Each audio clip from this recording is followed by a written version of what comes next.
our goal is we're going to summarize the news and provide you hopefully with the facts in an engaging way that's not steering you one way or another. Like if we're going to have a bias, we'd like to have a biblical Christ-like bias, and that does not neatly align with the right or the left, you know? Hi everyone, welcome to another episode of the Two Things You Shouldn't Talk About podcast. For all of you who may not know my beautiful assistant, thank you. You may recognize him from a previous episode. My good friend and right-hand man, Luke Soshanek. Welcome. Good to be here. Glad to be a part. It's Thank great you. to have you on the show. Yes, sir. And another special guest this week, we have Mr. Jason Woodruff from The Pour Over. I'll let you explain kind of who you are and what you're all about, Jason, if you don't mind. But it's good to have you on. Thanks for joining us tonight. Yeah, absolutely. Glad to be here.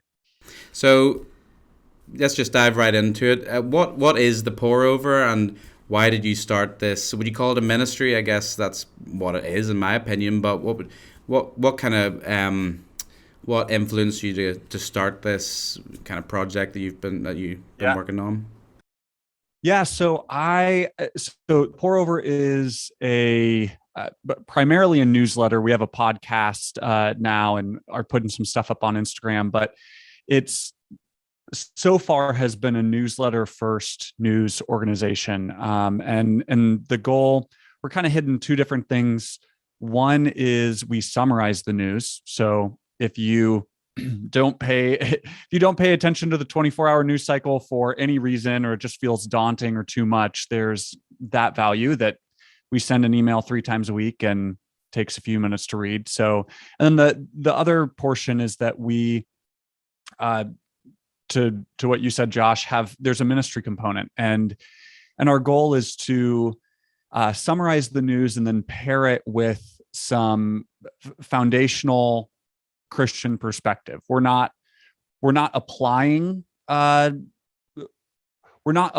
scripture to specific scenarios, but we're pairing the news with scripture and with reminders to focus on Christ and foundational biblical principles. Just to say, like, hey, as Christians, we shouldn't care primarily what a Republican or what a Democrat should think about it. We should care about what a Christian and someone who loves Christ should think and feel about these events. And so just trying not to separate the news, your news, from your faith. So you wouldn't say then that your news channel would take certain events, like, for example, what's going on in Ukraine, and then relate it back to the Bible? That's not what y'all do at all. You're just strictly telling the news? Yeah, so we're really limited. It started The Pour Over started as a personal exercise for myself while I was getting my MBA, to say, it feels like there should be a news source that is timely and motivated by Christ, not, conservative or liberal ideologies. And the first hurdle that we ran into, so I said I was going to do this. I told a couple friends and said, hey, I'm going to email you this once a week with some accountability. And the first problem we ran into was my view, and most people's view, of Christian news would be an application of, hey, here's what's going on, and here's what a Christian should think about this. The problem is that takes wisdom and prayer. And when we pair that with timely news, like, we're writing about things that we heard about for the first time an hour ago. There's no time for thoughtful, prayerful, on-demand wisdom. And so it's like, okay, how do we accomplish this? So what we do is all our Christian perspectives are pre-written, and they fall into one of 4 really simple categories, where we're only going to provide Christian perspective in one of these 4 areas. And so the first one is perspective, eternal perspective. So to say, hey, maybe we shouldn't care about this as much as we feel that we should, in light of eternity, maybe this doesn't actually matter. We're all worked up over it. Maybe we shouldn't be. Another is to say, so that's the first is perspective. The second is to be open to correction and say, hey, we have a tendency to believe that we're right and to be hostile kind of based on that. And this isn't necessarily a core pillar, like one of the main things you take away when you read the Bible, but I think it's a very applicable thing when it comes to the news, like something that Christians often get wrong in this space specifically. The next is a very just kind of biblical through and through, which is to say we need to love everyone, And so, hey, we're writing this news, and even if this is hard news about Putin, it's like, okay, how do we condemn what he's doing, which I guess would be overstepping the pour overs bounds a little bit in applying what we should do, but how do we condemn or understand what's going on while still maintaining a love for even someone like Putin? And that's kind of the most extreme example that I can think of, but happens with politicians and all sorts of things in the news. And then the final area is to respond and to just say, hey, as Christians, we should do more than hear about this. So we'll point people to good organizations. We'll do matches and say, or provide opportunities to say, hey, there's a tornado here. Here's how you can help and things, and just make that kind of really core to our DNA. Buying a T-shirt to support the people in Ukraine, like I think I saw, was it this afternoon's or yesterday? Yeah. There's an opportunity to buy some stuff that helped out people over there. So just to go back just a little bit, so you mentioned that you thought that there should have been a news organization out there that was doing the kind of things you were mentioning, like, I guess, how would you say, unbiased news with an eternal kind of perspective, or with I guess you could say a Christian perspective, but not a Christian opinion, perhaps would be maybe a way to put it. So what kind of led you to that conclusion? What did you just get sick and tired of seeing the same old, or was it a matter of just thinking, okay, this is maybe something that I could see a lot of people liking, or how did you get to that conclusion? Yeah, it was a little bit of the first. I wouldn't say like I didn't have like a great moment of anger or frustration with the establishment, like, there's such a huge need and we need to do it, or there's an amazing market opportunity and we need to do it. It really was like, hey, I enjoy the news, but I enjoy traditional news, like big news, like following what everyone follows. And a lot of Christian sites, the things that were kind of spiritually reputable, were often not covering those, or they would cover them a week or a month later, and they'd be providing this thoughtful, prayerful, theological perspective on it. And so it's like, okay, my options for staying up to date with politics and up to date with the economy and up to date with, celebrity news and sporting news and all this stuff is to go to organizations that themselves measure themselves on a political spectrum. Fox News says they're conservative and CNN says they're, so and even news sources like AP News or unbiased news sources are claiming to be politically unbiased. And the thought was just, hey, I want to be informed about these things, but my primary yardstick or ruler for whether or not I trust someone or should trust an organization or care about an organization isn't where they fall on the political spectrum. Like it's, but that was the only kind of yardstick that was available. And so, and like I said, it started as a personal exercise and pivoted and evolved. And then at some point we just looked at kind of our natural word of mouth growth rate. Like, these numbers in absolute terms are pretty small. The growth rate's amazing. Like, is this because it's spreading among friends and family and they're all saying, oh, Jason's doing this, go support Jason? Or is there actually like real growth potential here? And so we started treating it a little bit more like a business. I like it. And going back to the whole unbiased nature, because you made a pretty good point. It's like you turn on one channel, it's going to be leaning one way. And then you flip it to the other channel, it's going to be flipping the other way. How has it been, not to get into personal political views or anything like that, but how has it been trying to remain as unbiased as humanly possible?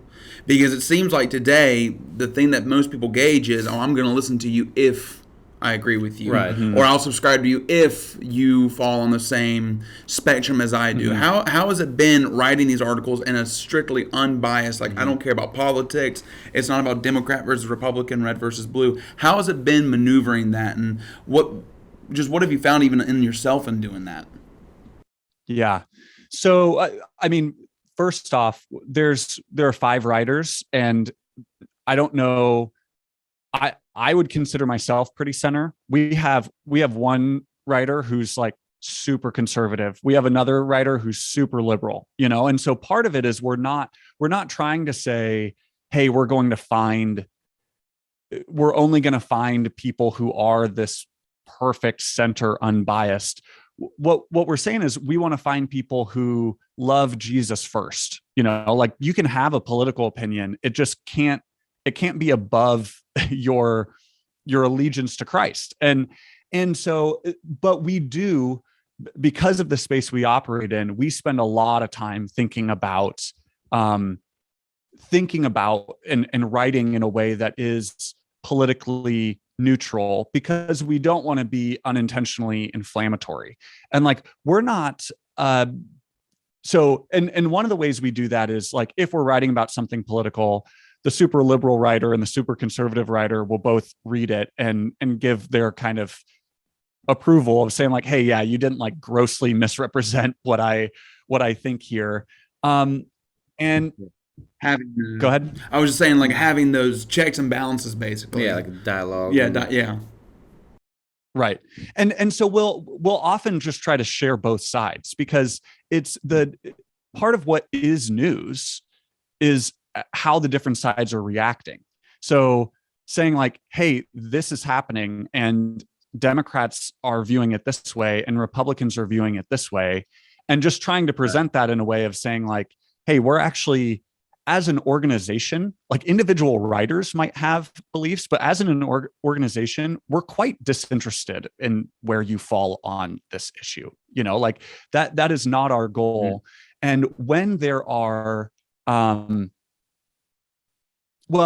I guess like the political part of it is understanding. It was hard early on because we get feedback still of like, hey, you were crazy liberals, or you were super conservative, like, oh, just another. And it's like at the beginning, that was hard. And it was like, oh yeah, we missed the mark on this and we need to go through whatever. And now it's just kind of like, hey, I know that our intentions, we actually spend maybe too much time worrying about this and trying to be politically neutral. So it's if we miss the mark, that was a mistake. But you can't tell me that we are trying to secretly push this agenda. I know our agenda. I'm in the room. I am the room of going through. And it's like, no, we are not actively trying to like push some crazy political agenda. We're actively trying not to. We just are operate in that space. And so we obviously missed the mark, but it's just a kind of a frame of mind shift. Like we're printing a correction in tomorrow's issue because we said something wrong in Mondays. And it's like, yeah, I mean, of course we're writing a lot of words every week. And so we're going to make mistakes, and we appreciate the feedback, but it's just kind of a different personal, it feels differently when I can say, hey, yeah, I recognize that we missed the mark, and not like, oh, what's wrong with our process and system? It's like, well, no, the process and system is generally fine. It's operated by humans. Right. And accountability is not something that generally is forthcoming from major news organizations. They don't often, I mean, they'll print corrections, even newspapers, but they'll stick them on the smallest part of page 642 somewhere.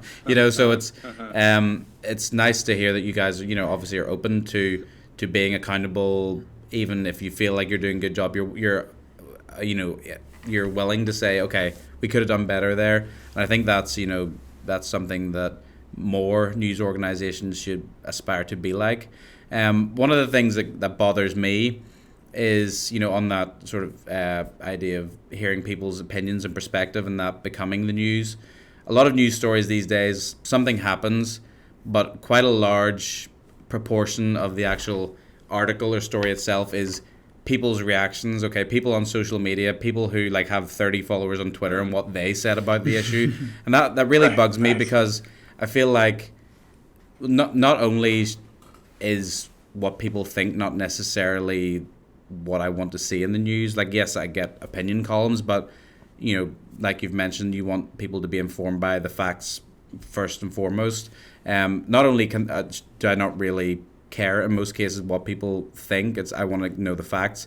I also don't know what gives the average person credibility, and I guess this is an interesting question when it comes to news these days. Is back in the day, you had the guys on TV, you had Walter Cronkite or whatever, right, Dan Rather, and you had they were the face of the news, and different people in the UK, and they had credibility because people, I guess, trusted that they were providing them with the facts. Right. Whereas these days, it's, I guess, the social media influencers are as much part of the news story because of how it was perceived and how they respond to that story. That becomes the story itself. So it's one thing to say somebody said something, but it's also what did social media think in response to what that person said. That becomes the story. Backlash is a major thing, or hearing, even with the Ukraine conflict, it's a matter of what does social media think about who's the good guy and who's the bad guy. Well, and then even on top of that, should we even really care what the common person thinks? That's what I'm saying. It's a big question. Yes, it's important to be for the people, I guess, in a way, but also is there a distinction between those who can credibly present the facts and those who probably should be not listened to? You know what I mean? That's an interesting question to think about, in my opinion. Why do they gravitate towards this? I mean, it's the hard. It's exactly the criticism of like Twitter. It gives everyone a voice, which sounds good until you realize it's like, well, I actually don't want everyone to have a voice. There's a lot of like crazy people out there, and like we see that in our replies and feedback. But at the same time, it does help. Those tools also obviously help credible people speak, and like I just think about, like, for example, in Ukraine, social media and technology has allowed like President Zelensky to spread good information, but it's also allowing disinformation to spread. And it's a really weird world that we live in, that news breaks on Twitter, and like the White House is giving briefings to TikTok influencers.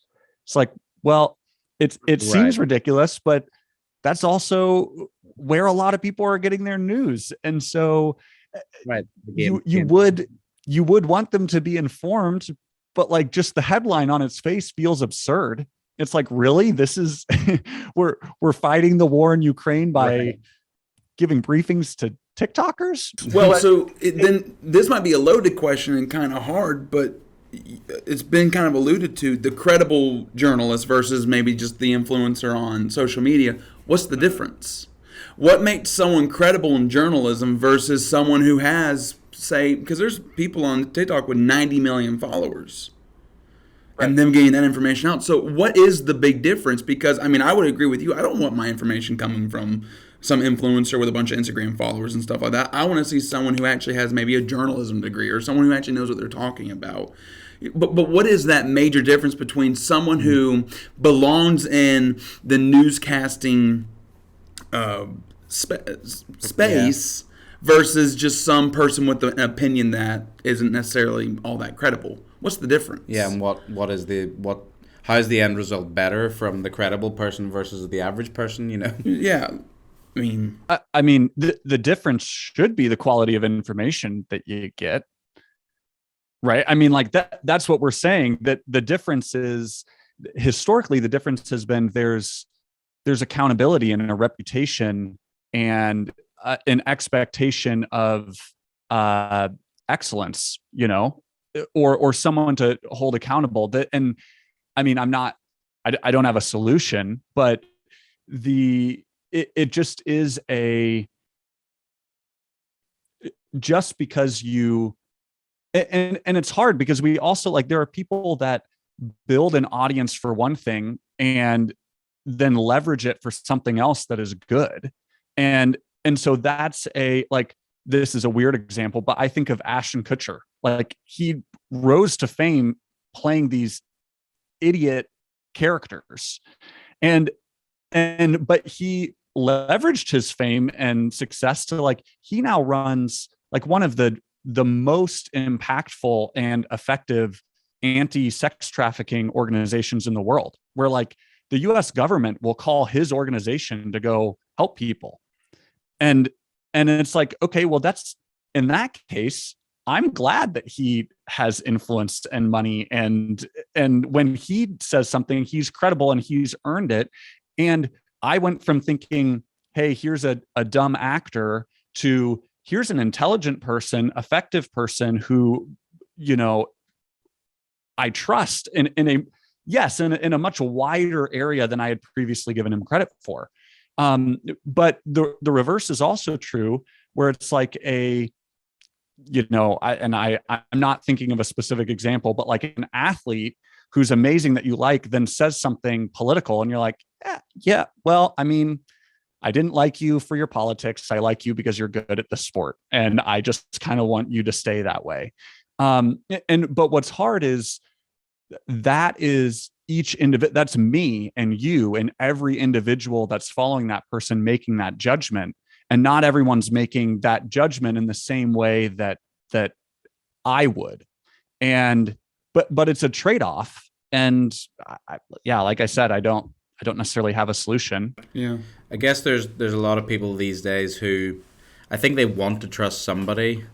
They're just not really sure who to trust at the minute. I guess the mainstream news organizations have pretty much alienated everybody around, except for basically the pensioners, the old age, the retired people. That's the people in the hospital beds that have it on autoplay in the background. That's their audience these days. But I think there's still, in a way, there's a vacuum there because, again, to refer to, I guess, one of the more topical people that are in this realm at the minute, someone like Joe Rogan, he says that people shouldn't listen to him, but then I guess there's a vacuum there. Big people are listening to him because they don't really know who else to go to, or in terms of other, especially comedians, it seems to be comedians particularly people gravitate towards, but there's a lot of celebrities people are listening to because I think they don't really know who else to go to, and then when someone seems genuine, then they gravitate. They just gravitate towards that person, whether they're right or wrong. They just want somebody that they trust. Well, and that's, and that's part of what the pour over doesn't want to do. Like we want, so our goal is we're going to summarize the news and provide you hopefully with the facts in an engaging way that's not steering you one way or another.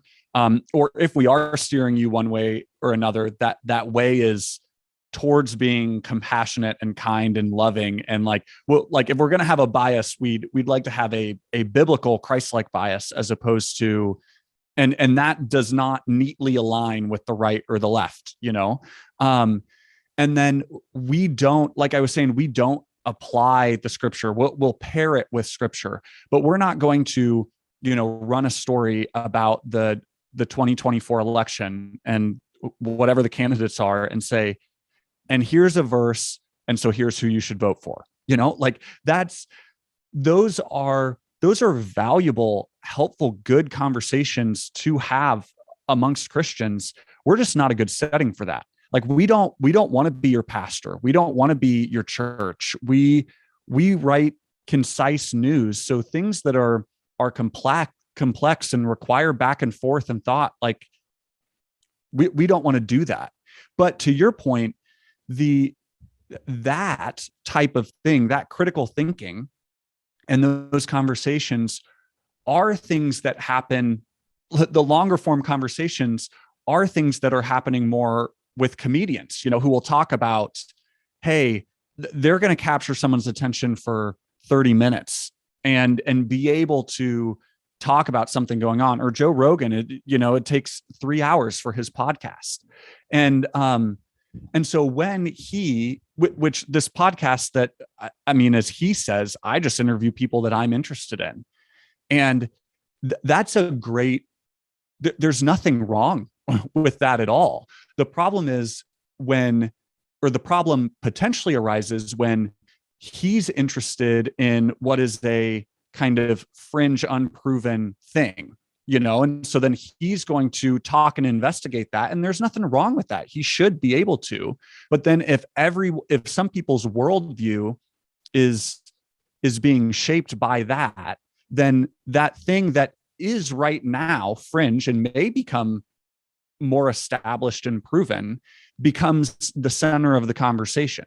So like, it's such a huge it's not that he has, that everything, there's a responsibility right. in a way with such a huge platform to, sadly, in my opinion, it's like the sheer size and popularity is almost that's the thing that in some ways could be the biggest threat to what he's doing, because it gives such responsibility and such there's such scrutiny over everything he does because of the size of his platform. Yeah, and it's hard because like the response by, we'll call it like the establishment, was to get really upset and say you shouldn't have these conversations. It's like, well, no, you should, like, you're allowed to have those conversations. You should be allowed to have those conversations, to think critically. But the problem is when this conversation, which is about thinking critically and investigating things, is presented to such a large audience that it moves public perception, it moves society's application of anything, that's where it just becomes hard, and it's like, and to your point, that's only because, like, if we do that here, no one cares. No one's going to try to cancel us for having a niche conversation about something. But when we're ready to be canceled if we get enough followers that there's someone out there that cares enough to cancel. Yeah, someone asked me the other day if I was worried about the pour over being canceled, and it's like, I kind of think there's nothing better that could happen to us right now. Like, we're trying to overcome anonymity in a lot of places. Yeah, but like when people start writing about us saying, here's this Christian news site that's doing whatever, all the Christians are going to be like, oh, there's a Christian news site, I should go look at it. There you go. Exactly. It's more traction that way. Yeah. One of the funny things, that I experienced over the last few years of running this podcast was, I remember whenever Joe Biden was elected, and there was obviously a lot of tension there. There was, in those days, a lot of people putting elected in, the quotation marks, saying that, they was still disputed in those days. But I remember I put up a post on our Instagram page just saying, pray for President Biden, or share your prayers for President Biden. And I think I probably lost more followers that day than I had gained in the last few weeks combined. It was just, what disturbed me was that, I mean, even if you think he was there, even if you think Joe Biden went down to the crossroads and made a deal with the devil to get into the office, he needs prayers more than anybody. It's the same, like, point. No matter how much you agree or disagree, one thing we should all be able to do is share our prayers for that person. It all goes back to treating others the way that you also would want to be treated. Kind of like what we were going back to in the first part, whenever he was talking about that extreme example of finding some sort of light in Putin. Even whenever we feel like there's no way to find anything good in this situation at all, you still have to find that. Because we're commanded to be. That's what we're supposed to do. To pray for our leaders. That's a biblical commandment. I could pull out the scripture and say, it's one of the top 2 commandments. Right. Well, but then also literally it says, pray for those in power. That doesn't get much Romans more. 13. Whether you think he should be in power or not is irrelevant. He has the power. Yeah, he is empowering. So that's to me it was somewhat disturbing. But I guess in those days it was really tough to kind of be on that boundary between, I'm an opinionated person, but I tried to present the pros and cons of both candidates, kind of in the manner that you're doing. I remember I put up a post that analyzed some things, I guess what you could call faith issues, education issues, and how they kind of compare on both sides. And it was very, very much, here's some pros, here's some cons for both people. But there was a lot of resistance from people that I would even feature certain people on my page. You know, why would you have Donald Trump on your page? Why would you have something about Joe Biden on your page? But to me, it's, you know, we, as well as just being, I guess, as well as just not being ignorant, we also have a duty to be informed so that we can, again, best pray for our leaders. How can we best support those who are in power over us? And I think it's just, you know, it's our whole mission was to be not necessarily impartial but I mean, yes, impartial to an extent, not to be opinionated overly, but also our thing is, my main goal over being impartial is to present both sides of the argument. And that's my biggest goal, has always been, I'm not claiming to be the most impartial person in the world, but I am not going to hold one side's view up here and then just dismiss the other side's view. So it was strange for me that there was such a resistance to even, I guess, just something as simple as praying. And I guess that brings the whole topic, and you know, it brings into this conversation this whole idea of news and faith and how do they intertwine and intermingle. You know, some people might say Christians should stay out of that industry because it's a dirty industry. You know, some people might say we're obliged to be in there and bring light to it. So what's your perspective on you know, just being in that industry? You know, how do you feel about the news industry from a Christian perspective of, you know, someone who's obviously has their own faith and is bringing that into their, I guess you could say, profession or calling or ministry? Yeah. I mean, I think I'm not angry by, I'm not angered by Christians who say, hey, I've unplugged from the news, you know, like because it made me upset and angry. Like it was a common, I would just watch it and feel depressed or angry or whatever. So I unplugged. Like, I think that's a somewhat, at least motivated by a responsible intuition, you know, but I also don't think that's a Christian's optimal spot, is to say, I'm unaware of what's going on.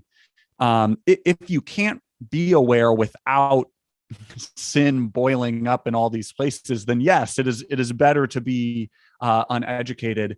And that's part of what we want to solve, is to say, hey, we want you to be able to be aware and like to be informed about what's happening. And we want to help you remain focused on Christ. Because like what you were saying there with the people, you know, you said pray for Joe Biden and you had a whole bunch of unsubscribes. And you know, maybe it's people that thought your page was about something different. And there was like a business reason they didn't want to follow you, basically.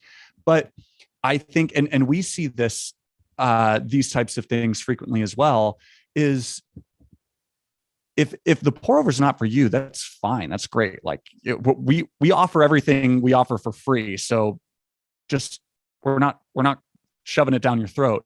But if your reason for unsubscribing is political, and yet you are saying that the thing that's most important to you is your faith and spiritual, and then there's a dissonance there. Like we should be, like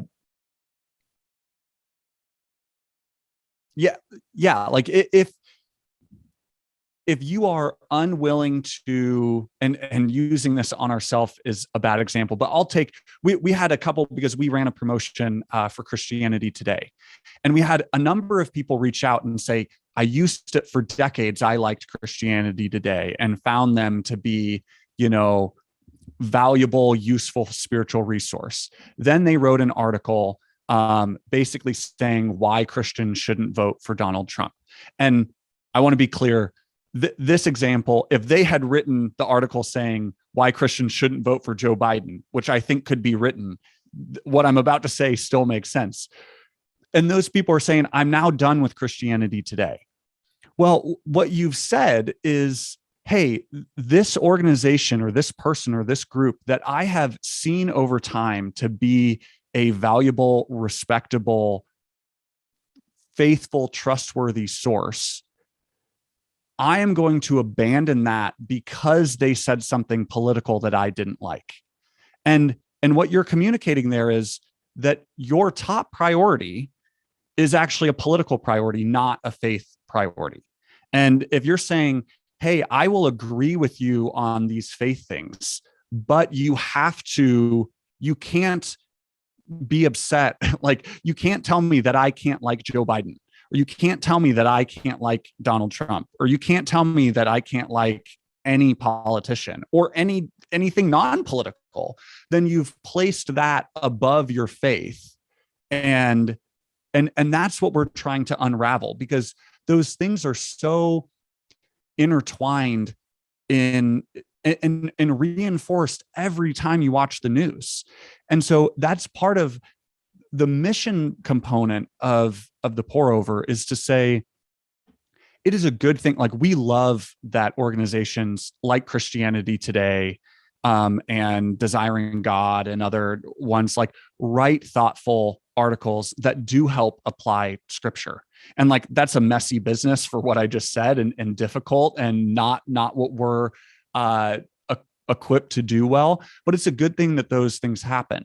But if that's the only thing that exists, like, hey, we're going to write this article, but it's going to come out a month later, then the first month, all of your exposure to a topic is from the partisan lens of the news that you watch. And so, like, in the event of Ukraine, like, we'll start now to get more thoughtful Christian articles on the war in Ukraine. Well, which is good, and I'm glad those things will exist. But people for the last 20 days have every day been shaped and molded by something where Christ is not a motivating factor. Like, they're being molded by what like conservative news sites have to say and liberal news sites have to say. And it's like, we want to step in there and say, hey, we're not trying to get you to home base where you've applied perfectly or applied correctly your faith to the scenario, but we're trying to keep you running around the bases of trying to get to that spot, and not just saying, like, I'm just going straight out into right field, or I'm just going straight out into left field, and I'm not even trying to bring it home where my faith is what is motivating my response to this event. Yeah, I remember, I think it was John Piper, like you mentioned, with Desiring God, he kind of went out on a limb with an article about, I think it was about Donald Trump at the time, and I remember that stirred up quite a bit of controversy just because it was, I guess he just had an opinion on the election, and I guess people are always going to be bothered by that. But, there comes a point where, I'm trying to remember, I think it was Aristotle or someone like that back in the day said that something along the lines of, or if the mark of an educated mind is being able to, entertain a thought without necessarily accepting it. So even the thought of, like, if you're even just to hold this idea in your head for a minute, just to say, okay, what if there's something to this? What if there's something to the fact that I maybe a Christian shouldn't vote for Donald Trump or for Joe Biden? You just being able to hold that in your head for a minute, think about it, and then without getting aggravated, just put it aside and say, okay, I don't necessarily agree with that, but I get where he's coming from. I think there's a lot of that missing in the society today, where people can consider someone's point of view and not let it define who they are or everything else about their ministry. Because even if let's just say I was a hardcore Trump supporter, if that was, if I let that define how I felt about John Piper, then I'd be missing out on so much of whatever he's given to bless society, or, the Christian community, or, something in Christianity Today that maybe some other, someone on the less reformed side said, about someone else.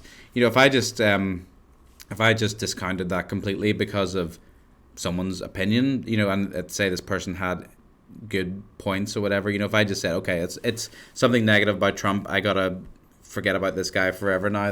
That you're automatically, you're automatically going down a really slippery slope where you're just gonna listen to everything that becomes an echo chamber. Everything in your life becomes just what you want to hear. Right. And I think like the pour over's response to this is going back to the four things that we'll talk about, is one of them is like, yes, like voting is a powerful way to create change, and politics is important, and these things matter and shape society, but they're not ultimately important. They're not like eternally important. If your candidate loses, you're still going to heaven. Like this isn't like keep this in perspective. If Russia invades and conquers the United States, nothing of eternal significance has actually changed. Like God is still God. We're called to love one another. And so like there are secondary, there are certainly lots of impacts of those things. And God loves people, and politics impacts people. And so like I'm involved in this space. Like I understand the impact and believe the value of voting and of getting laws right and of doing these things. But they should be kept in perspective that even if a law that we think is super harmful is passed, like God's plan is not thwarted. It does not crumble. How do you get people to see that narrative? Because I say this all the time, like no matter what happens, God's always on the throne.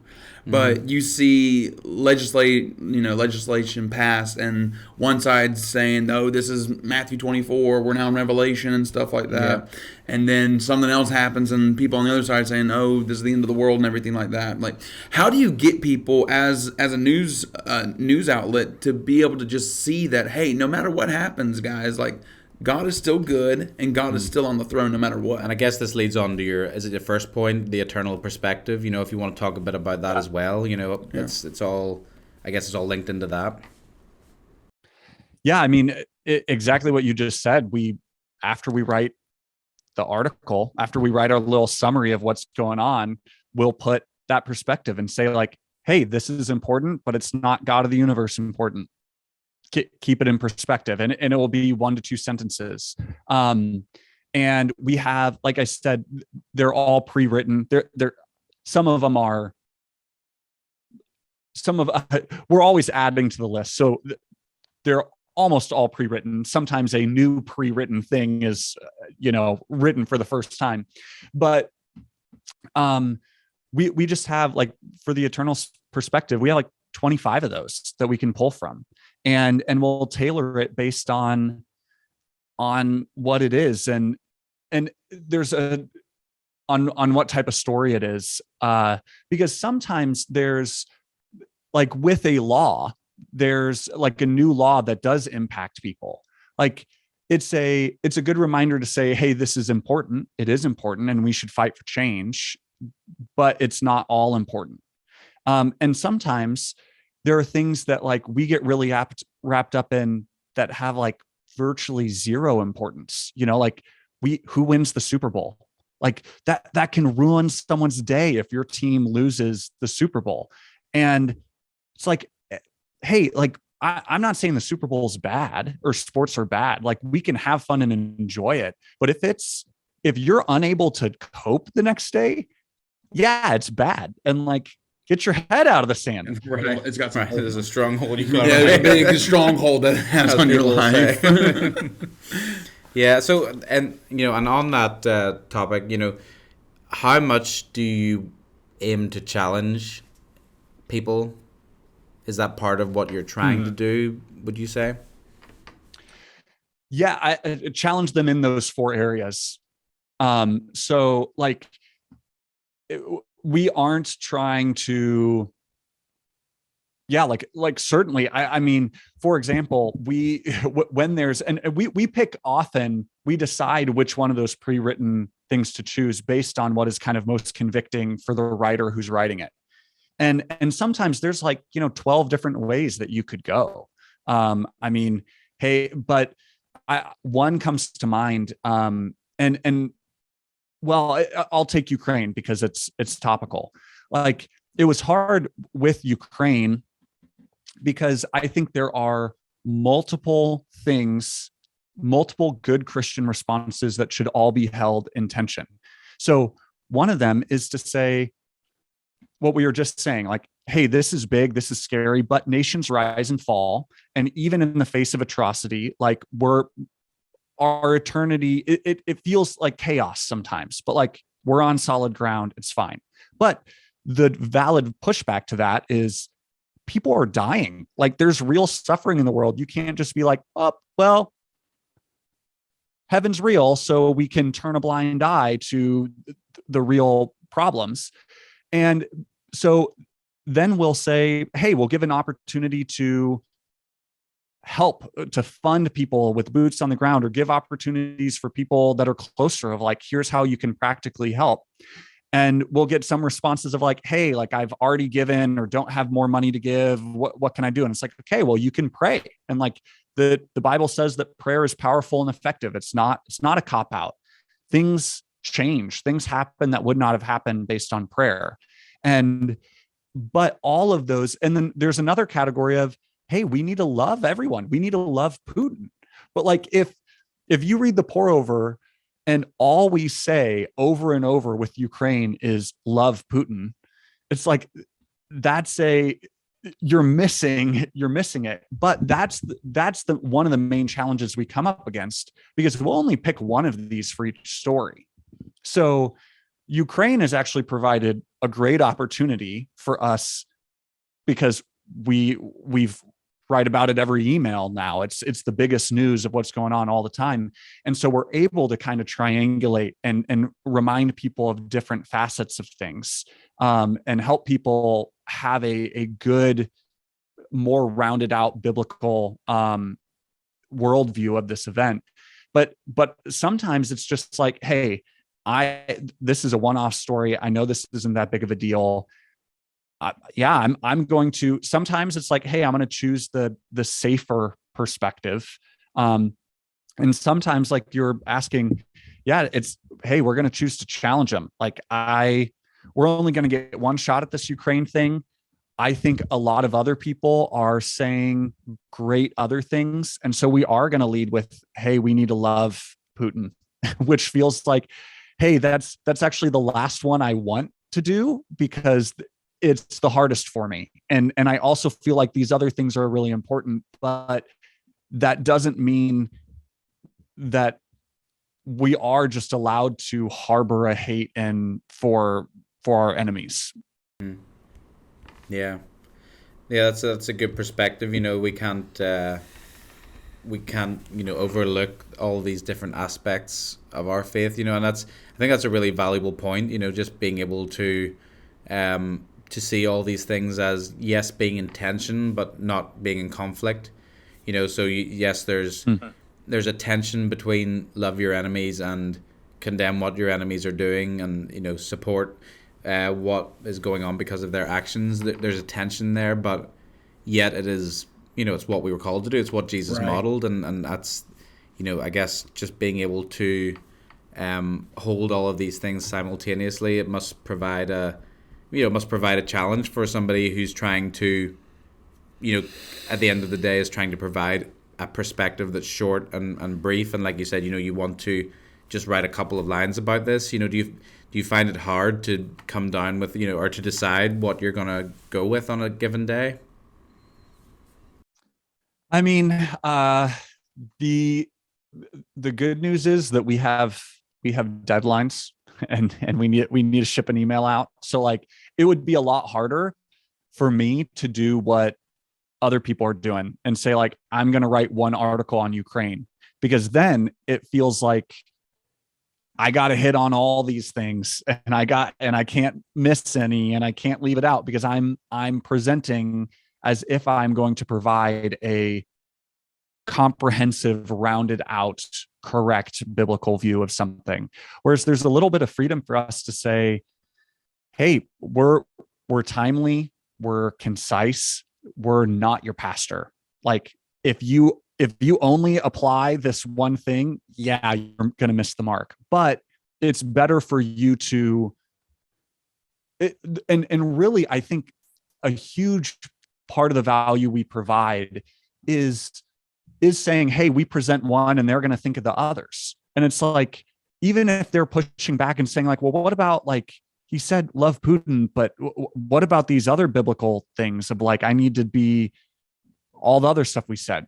It's like, that's a win. You're now thinking critically about what's happening in the world from a foundation of your faith, which is exactly what we want you to do.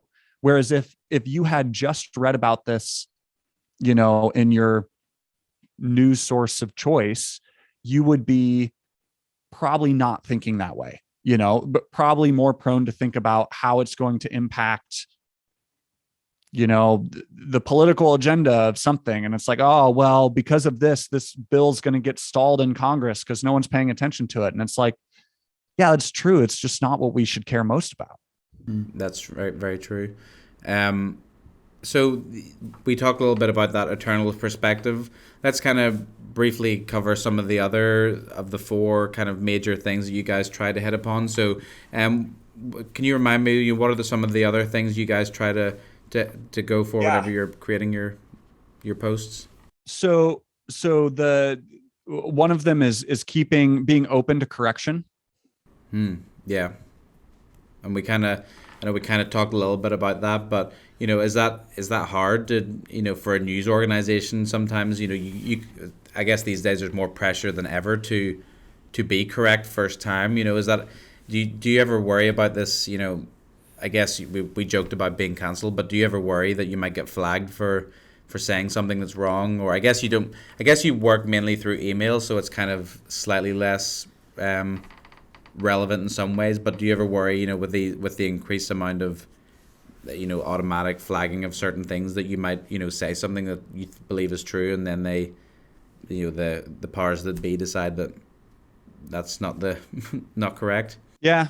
I mean, not really. Maybe I should, but I mean, and part of what we're trying to push there is really to say that as Christians, we should be humble and open to correction, you know, like, and not, obviously, yes, the pour over as an organization needs to be willing to be corrected, but saying, hey, when presented with new information of what's going on in the news, my gut reaction as a follower of Christ is not to dig my heels in and get angry.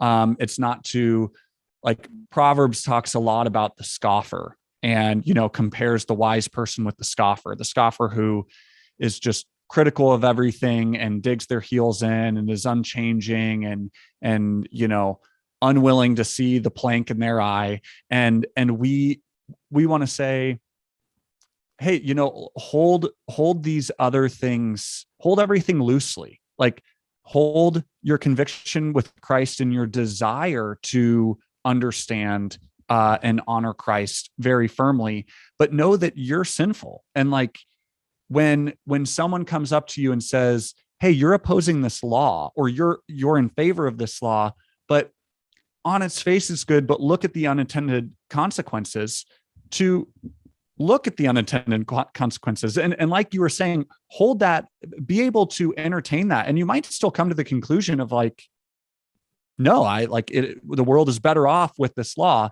but to say, oh, you're opposed to it, you're now opposed. You can't oppose this without hating Jesus and hating, you know, like all this stuff, which is the default mode. And it's the default narrative that a lot of specifically editorialized news organizations will push. And so like, if what you're hearing all the time is reasons to be angry and upset or indignant over something, then that's going to be your default mode. And what we want readers of the pour over to have is that their default mode is that when they're challenged, they're not angry. They go, oh yeah, let me listen to it. Like, my identity isn't wrapped up in this. If you tear it apart, I'll just change my mind. Like, thanks for the new information. I was wrong. Right. Exactly. Yeah, that's a very, again, a very, I think that's a major, it's a major benefit, I guess, to what you're doing, is that it's not, your news isn't designed to provoke outrage. Right. It's not designed to stir tension, and it's also a big thing for me is that you guys, I don't think you don't try to monopolize on the Christian perspective like some people do. Like, some people say, we have the Christian take on this issue, and if you don't agree with us, then you're disagreeing with God. Basically, Right, there are other news organizations that say, if you're not outraged by this, or if you don't agree with this, then there's something wrong, which is probably one of my biggest annoyances with Christians on social media and podcasts and stuff. And it's pretty much why I started doing what I'm doing, is because some people tried to say, I have the correct point of view, and I know what the biblical perspective is, and everyone else that disagrees with me is just wrong. And to me, that's one of the worst things that we can do, Right. I mean, like, they might be right, but they've missed the heart of Jesus. Like, Jesus was gentle and lowly. That's how he describes himself. He was gentle and lowly and humble. And so if you come to the correct conclusion and then model it with anger and rage, like, I just think the fruit of the Spirit, love, joy, peace, patience, kindness, goodness, faithfulness, gentleness, self-control, like, if you can reach the correct conclusion, but if you're looking at your news source or where you're getting your news and saying, I trust this person because they're a godly person that's filled with the Spirit, and instead of love, you see hate, and instead of joy, you see, anger and outrage, and instead of peace, you're seeing division and, anxiety. Like, that person is not at least appearing to be filled with the Spirit. And, like, I'm not questioning their salvation, but I'm saying, if your test is saying, I believe this person because they are a Christian, and they're not displaying what the Bible tells us they should display to have that authority, then you're not actually following them because you're a Christian, or they're a Christian. You're following them because you agree with them, or you like to agree with them, or they make you feel good or validated in some way. Yeah, I think, and as well, maybe you have a perspective on this. I think people, they confuse sometimes, I guess they confuse a little bit of pushback, or a little bit of, what's the word? People confuse, like, hearing a contrary perspective. They confuse that with conflict, and they don't want to sow division and conflict for the sake of broadening their perspective, or broadening someone else's perspective. I've heard people say that, you shouldn't, I guess, go in and try and provoke conversation, because it's just causing division or strife among people. I mean, just because someone may have a different opinion than you doesn't mean that they're right and you're wrong, or you're right and they're wrong. Now, on some occasions, there are. Right. And that's what's hard, because sometimes you are wrong. Right. Yeah, and exactly. Sometimes you are either just completely dead slap wrong and the other person's right. But you don't need to go into every conversation piece saying, hey, I'm going to prove you wrong, and you're going to now know that I'm right. Mm-hmm. That's no way to do it. Christ never did that. Christ never went up to anybody and really said, hey, you're wrong, I'm right. Now, he was with the Pharisees. Right. He was very, but they knew better. But I believe, and this is me, they knew better.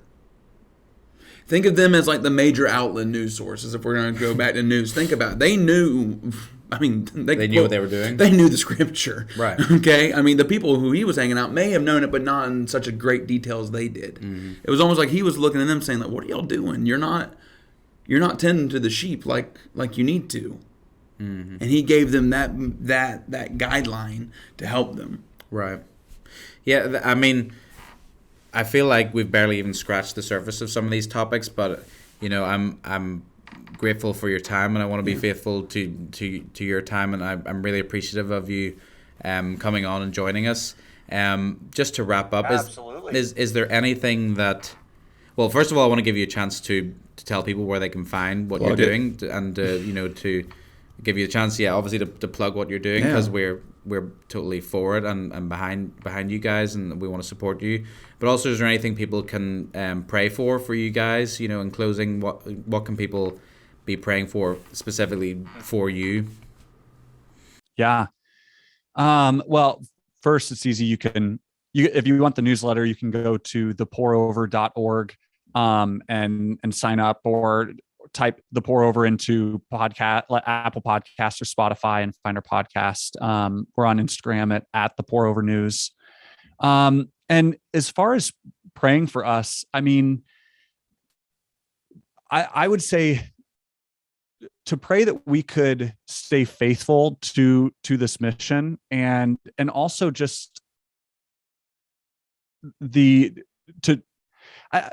that's the biggest thing. And then to pray for the readers, and pray for the world, because that's what we pray for. That's what we're doing. That's what immediately jumped into my mind is, the Pour Over, I'm now full-time, but the Pour Over's a fine functioning business, and will continue to grow. But that we can deliver on that mission, and that we can be a small part of just a larger work that God is doing to soften the hearts of society, and to help people view the world and what's going on in the world in a way that is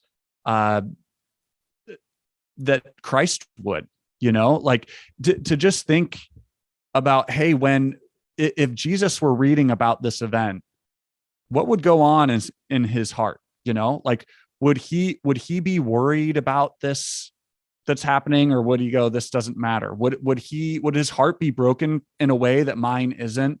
And we want to be a part of God working in that way, but we also that's the vision that we want to see. And so we'd love to see, like, I love this podcast, to help people think critically, and like, hope you do well, and that God uses many people to just soften the hearts of his kingdom, and of people that are, not yet at this time Christians, and that we can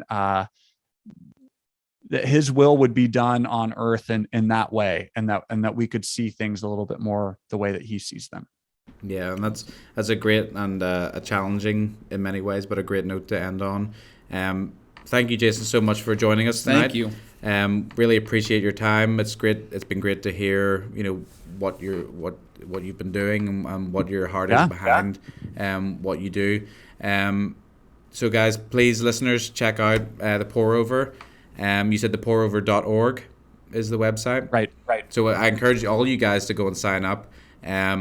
It's been a blessing to me to have just that. It feels like a little moment of calm in your inbox every day. That's how it feels to me, and I appreciate that. So I encourage you all to go and check that out. And thank you all for listening again to another episode. Thank you to my co-host. Thank you for joining me. It's been great to have you, Luke, and I'm sure our listeners will also agree. And thanks for listening, everybody, and hope to see you again soon on another episode of the Two Things You Shouldn't Talk About.